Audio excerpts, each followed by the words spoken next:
ክርስቲያኖ ሮናልዶ ድጋሜ በስፔን። ክርስቲያኖ ሮናልዶ ከተጫዋችነት ወደ ክለብ ባለቤትነት ገብቷል። የዓለም ኮከቡ 25% የሆነ የክለብ ድርሻ ገዝቶ አዲስ እርምጃ ወስዷል። ነገር ግን ይህ ክለብ ምንድን ነው እና ሮናልዶ ለምን ውሳኔ ወሰነ? በዚህ ቪዲዮ ሁሉንም እንመለከታለን። ክርስቲያኖ ሮናልዶ ማንቸስተር ዩናይትድን በ2009 ለቆ ሪያል ማድሪድን ከተቀላቀለበት ዓመት ጀምሮ በቆየባቸው እስከ 2018 በቆየበት ዓመታት 450 ጎል በ438 ጨዋታ ማስቆጠሩ ይታወቃል።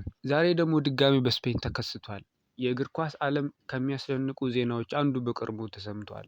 የዓለም አቀፍ የእግር ኳስ ኮከብ ክርስቲያኖ ሮናልዶ አሁን ከተጫዋችነት ወደ ክለብ ባለቤትነት መግባቱ ተገልጿል።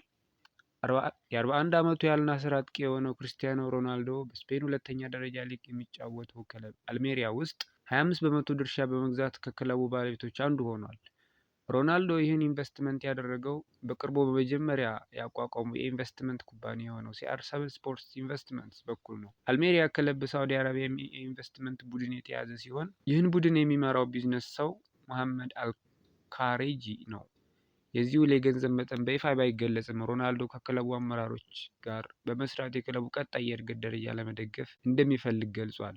ሮናልዶ በመግለጫው እንዲህ ብሏል። ከሜዳ ውጭ በእግር ኳስ ልማት ላይ አስተዋጽኦ ማድረግ የረጅም ጊዜ ምኞቴ ነበር። አልሜሪያ ጠንካራ መሰረት ያለውና ታላቅ የእድገት እድል ያለው ክለብ ነው። ይህ እርምጃ ሮናልዶ ከተጫዋችነት በላይ ወደ እግር ኳስ ንግድ እና አስተዳደር እየገባ እንዳለ ያሳያል።